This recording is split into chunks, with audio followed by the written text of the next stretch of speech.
Hi, this is Linda right here on Main Street at Real Estate One on this gloomy day. But you know what? I'm going to promise you the sunshine is coming, and I have the sunshine right here. This is Johnna. Johnna, introduce yourself and tell us from where you are. I'm Johnna Struck, and I own Changing Places Moving. We are located in Waterford. However, we service the entire state of Michigan. We specialize in local moves, and we have the opportunity to do out-of-state moves with Beacon Van Lines. It's been a while since we did this. Yes. We needed to update, right? Yes, we needed to bring some fresh information to the Oh clients. gosh, everybody's been so busy. And if you're thinking about making a move, whether it's across town or state to state, Johnna's right here, and she's going to give you some information about side-to-side comparison of moving companies and what you should know in all seriousness before making a move. And when I do a presentation to list your home or to represent you as a buyer, I go over all of these things that you're going to need to make it very simple for you. And Johnna, you want to compare your moving company and where you started and how you've built it and why it's so great. I think one of the things that makes Changing Places so fantastic is our employees. We work very hard at retaining our employees. They're very important to us. And in fact, just this morning at our morning meeting, I said to my men, I can go out, I can market, I can network. My moving consultants can go out and meet with clients and sell the moves. However, if we don't have our team, our gentlemen movers, we're nothing. Mm-hmm. We're nothing without our men. So one of the aspects I brought to the company many years ago was the fact that we were a lady and gentleman servicing the relocation needs of ladies and gentlemen in our community. And that's the Ritz-Carlton mission statement. Okay. However, they use it for tourism. Sure. The flip of that was I no longer called my men movers or a crew. They were gentlemen. And I believe starting with calling your men gentlemen changed their whole personification of who and what they did and who and what they were servicing in our community. Mm-hmm. Moving can be extremely stressful. It's up there with death and divorce. It's not something somebody does every day of the week. It's not something somebody does annually. Most times people are moving 7, 12, 21 years. And a lot of things accumulate in your home. So if you don't plan early and you don't know how to shop for a mover, it could be a stressful and devastating situation.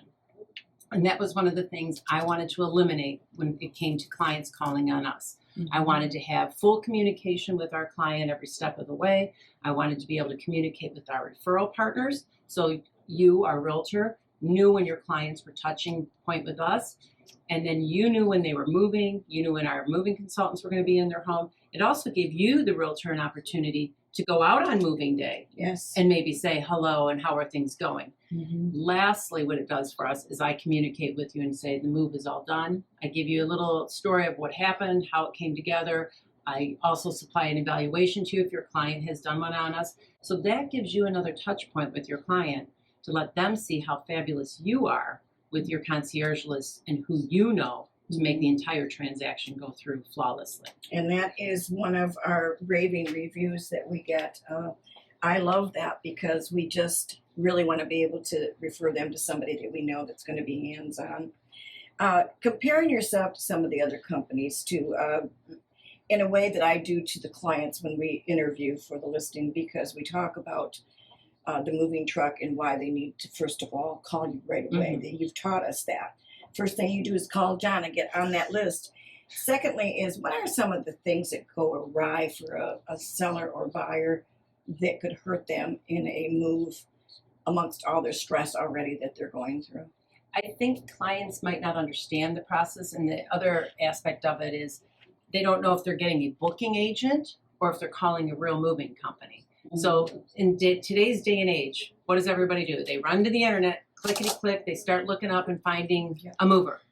But what they're not looking for is that brick and mortar. They're not looking for that person who's right in their own hometown that they can go check on to make sure that they have equipment, not rental equipment, make sure that they have a full-time team of gentlemen movers.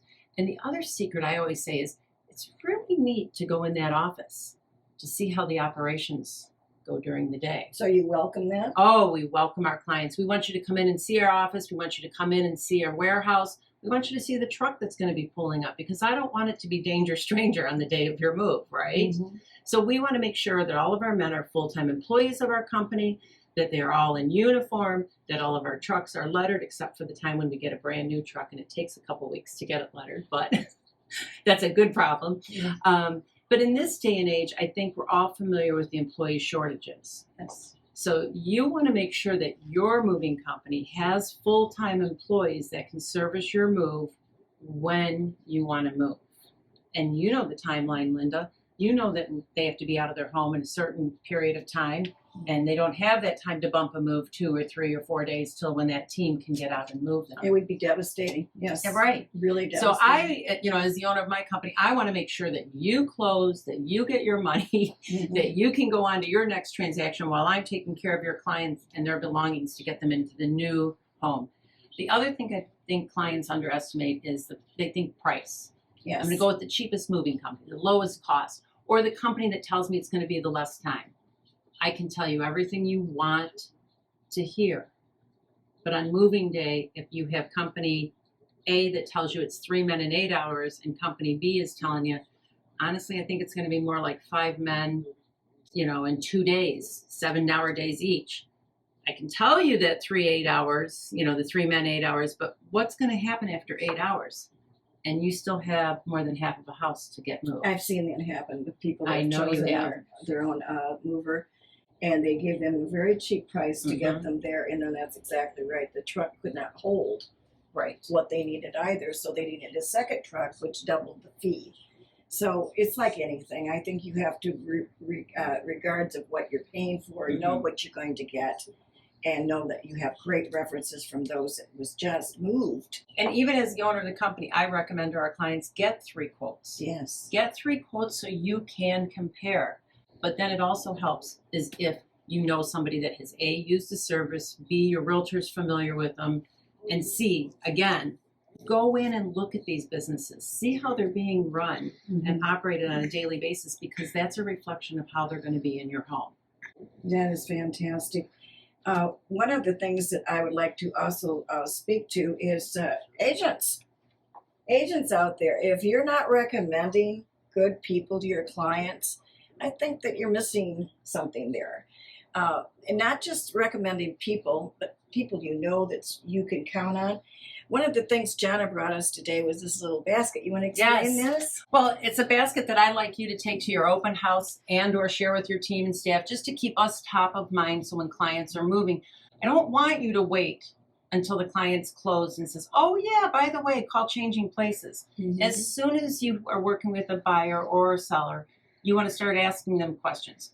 First, do they pre-qualify? Do they know, the title insurance, the home inspections, the appraiser? You want to know that you have all of this on your list. But most importantly, do you have a mover? And we're recommending that you reach out to your movers 4 to 6 weeks in advance for multiple reasons. One, you're setting a budget for yourself so you know what you can and cannot afford in the moving aspect. 2, your clients are starting to purge that home. They're starting to pack up their personal items so that it's more comfortable for you to show the home, right? Yes. And C, then it puts everybody on a timeline of when this is going to get completed, Also, especially when they get to the point of you've accepted the offer. when you go into, a lot of times they may have questions for you as well as the agent of where do I start? Mm-hmm. You probably have some answers for that too, but I know that we have some referrals for that as well. That we can send people in there that, like Joe Golden for one, Exactly. who helps give them. I mean, sometimes it's overwhelming, Right. and I'll say, just please try to calm down and let us take this from step 1, step 2. Joe is amazing at doing that. So we also have from the Linda Rea team, we're going to offer you 10 boxes right up front to get started on your moving. And we're going to put one actually in our open houses as well, because I think that it's also nice to start getting some of those things that you're not going to use, but you're going to take with you, and start packing them up and putting them in the garage and label them which room they're going to go into, especially kitchens and baths. Right. Isn't that about the first thing you recommend to do? I tell my clients the very first thing you should start packing are all the things you're not. First of all, purge, get rid of what you know you haven't used and you're not going to use. Second of all, I would say it's a big deal to start packing what you're not using. And I get my clients honed in right down to the last week where you're only leaving out a certain amount of silverware and dishes and that. I'm the client that left her dishwasher full. Thank goodness I just moved across the street. But it does happen. It's stressful. You've got a lot going on. I even recommend the week of the move that your family eats on paper plates. Mhm. So you're not having to think about cleaning up that kitchen, you know, the dishes and et cetera. But start packing. I had a client that called me a year ago, August, and said, I'm moving in 4 weeks. I said, all right, get packing. Well, as the weeks went on, she called me. She says, Johnna, I got to push the move back. Pushed it back 2 weeks. Johnna, I got to push the move back again. So now we're at the end of September. But remember, she called me on August 1st. Pushed it back, pushed it back. She's finally moving now. It was like mid-October. She called me in a panic 2 days before her move. Oh my gosh, how am I going to get this all packed up? Thought you were starting back on August when you knew you were moving. I've had realtors say to me, I don't want my clients packing and making it look like, you know, the client really needs to move. Excuse me? You've listed their home.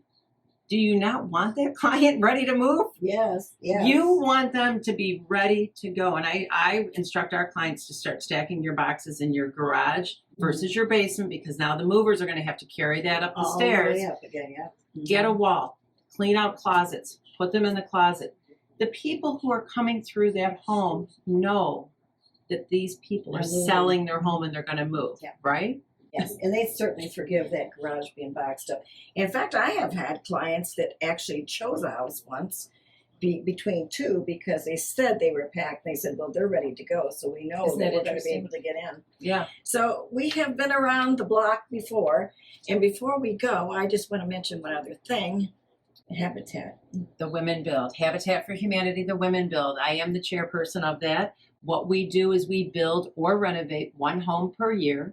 It is supported by women in business, retired, women who just want to make a difference in their community. They make a financial contribution each year. They get to come out and build. They get to fundraise throughout the year. This year, our goal is $200,000. We have serviced 10 families in 9 years because our last home was a duplex.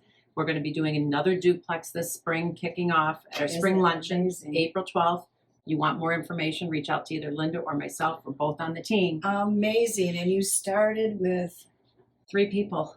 Oh, amazing. Now we have over 69 members and about a half dozen to a dozen corporate sponsors. And so your it just biggest keeps growing. joy is watching the families, especially I see when you hold their babies. And then move-in day. Yes. Because Changing Places does a complimentary move. Do you remember when the one little families. boy said, oh, I have my own bedroom? Yes. That was so sweet. Yes. So if you'd like to be a part of that or any other charitable organization, please let us know.